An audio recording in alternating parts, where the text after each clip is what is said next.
আসসালামু আলাইকুম viewers, cooking 24 আওয়ারে আপনাদের স্বাগতম। আজকে আপনাদের সাথে শেয়ার করতে চলেছি নতুন আলু দিয়ে গরুর মাংসের ঝোলের রেসিপি। তো গাইস, চলুন দেরি না করে চলে যাই রেসিপিটা বানানোর জন্য। আমি এখানে নিয়েছি 1.5 কেজি পরিমাণের গরুর মাংস। মাংসগুলোকে ভালোভাবে কেটে ভালো করে ধুয়ে নিয়েছি। আর নিয়েছি এখানে 4টা পরিমাণের আলুগুলোকে ভালোভাবে ধুয়ে কেটে নিয়েছি। আর নিয়েছি এখানে সব ধরনের মশলা পরিমাণ মতো। নিয়েছি আদা বাটা, রসুন বাটা, পরিমাণ মতো শুকনো মরিচ, হলুদের গুঁড়ো, সজের গুঁড়ো, জিরার গুঁড়ো, আর নিয়েছি স্বাদ মতো লবণ। আর এখন দিয়ে দেব পরিমাণ মতো তেল। তেলটা হালকা গরম হয়ে গেলে দিয়ে দেব পেঁয়াজ কুচি। আমি এখানে 1.5 কাপ পরিমাণ পেঁয়াজ নিয়েছি। আপনারা আপনাদের মাপ মতো পেঁয়াজটা দিয়ে দেবেন।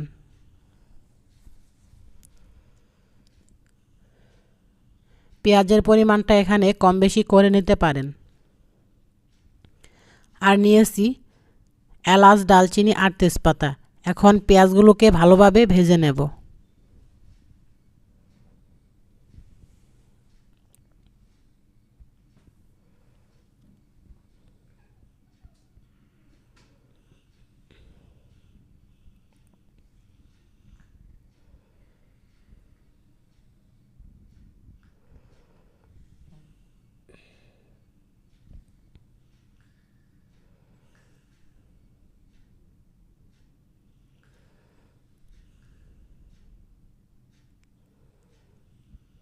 অবশ্যই পেঁয়াজগুলোকে একটু কড়া করেই ভেজে নিতে হবে।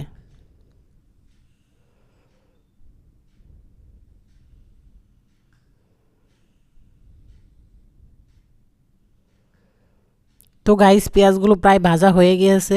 আমি আরও কিছুক্ষণ পেঁয়াজগুলো ভালোভাবে ভেজে নেব। তো পেঁয়াজগুলো ভাজা শেষ। এখন দিয়ে দেব সব মশলাগুলো।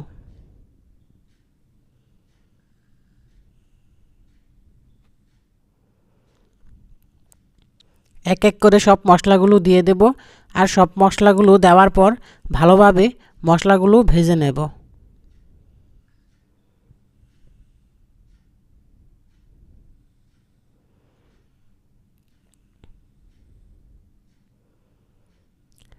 মশলাগুলো ভালো করে ভাজা হয়ে গেলে দিয়ে দেব পরিমাণ মতো পানি।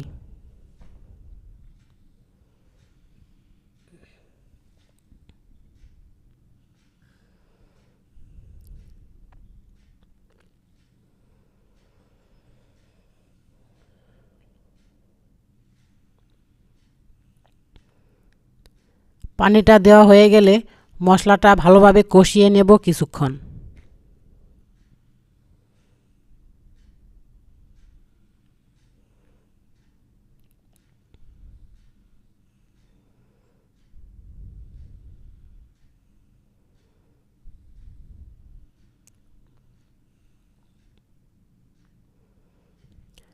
তো গাইস, মশলা কষানো হয়ে গিয়েছে। মশলার থেকে তেলটা বের হয়ে গিয়েছে। এখন আমি দিয়ে দেব মাংসগুলো। অবশ্যই যতক্ষণ না মশলা থেকে তেল বের হয় ততক্ষণ পর্যন্ত মশলাটা ভালোভাবে কষিয়ে নিতে হবে।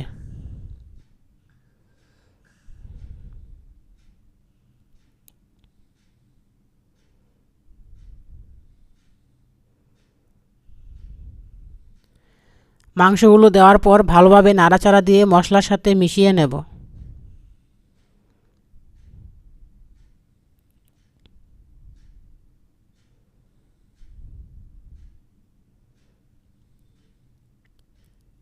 আর ভালোভাবে মিশানো হয়ে গেলে কিছুক্ষণ ঢেকে রাখবো মাংসটা ভালোভাবে কষানোর জন্য।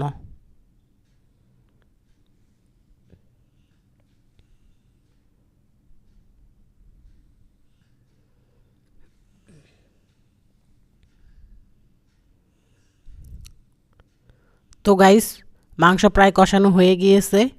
আমি কিছুক্ষণ নাড়াচাড়া দিয়ে আবারও কিছুক্ষণ মাংসটা কষিয়ে নেব।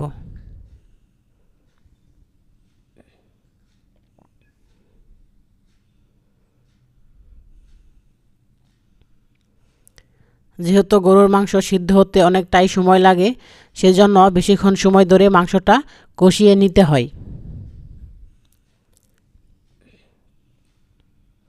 আবারও নাড়াচাড়া দিয়ে কিছুক্ষণ ঢেকে মাংসটা কষিয়ে নেব।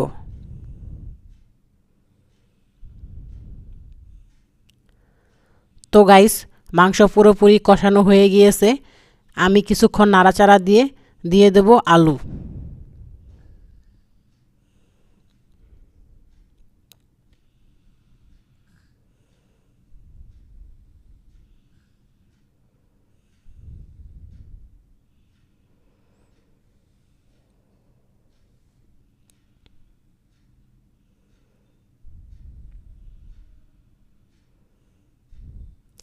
আলুগুলো দেওয়ার পর মাংসের সাথে ভালোভাবে আলু মিশিয়ে নিয়ে আবারও কিছুক্ষণ কষিয়ে নেব, আলু আর মাংসটা ভালোভাবে সিদ্ধ হওয়ার জন্য।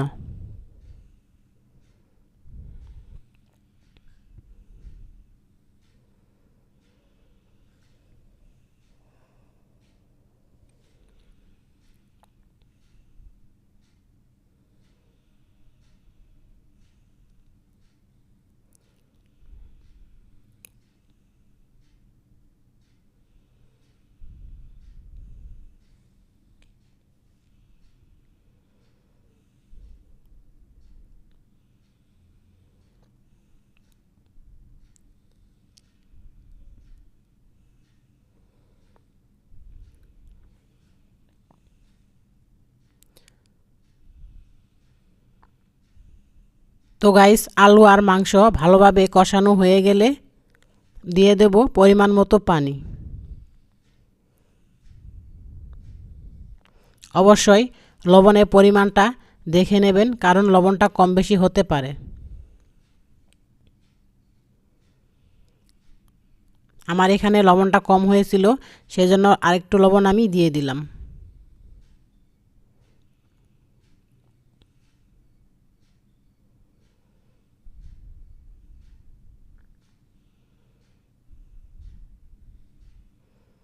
তো এখন দিয়ে দিলাম পরিমাণ মতো পানি। পানিটা দিয়ে ভালোভাবে নাড়াচাড়া দিয়ে কিছুক্ষণ ঢেকে নিয়ে মাংসটা আরেকটু সিদ্ধ করে নেব।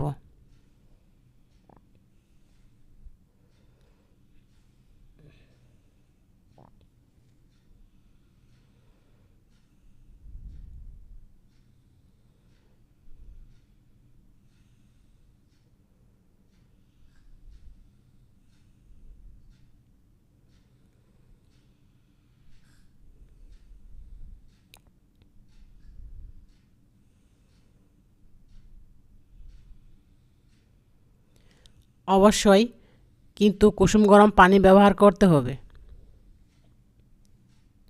কুসুম গরম পানি ব্যবহার করলে মাংসের বলকটা তাড়াতাড়ি উঠে যায়।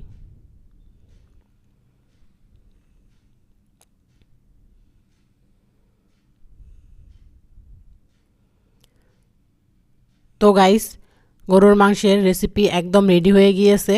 এখন আমি নামিয়ে পরিবেশন করে নেব। তো গাইস, দেখো কত সুন্দর ইয়ামি হয়েছে আলু দিয়ে গরুর মাংসের ঝোলের রেসিপি। আমার এই রেসিপি ভালো লাগলে আমার চ্যানেলে লাইক দিয়ে সাবস্ক্রাইব করে অবশ্যই আমার পাশে থাকবে। আল্লাহ হাফেজ।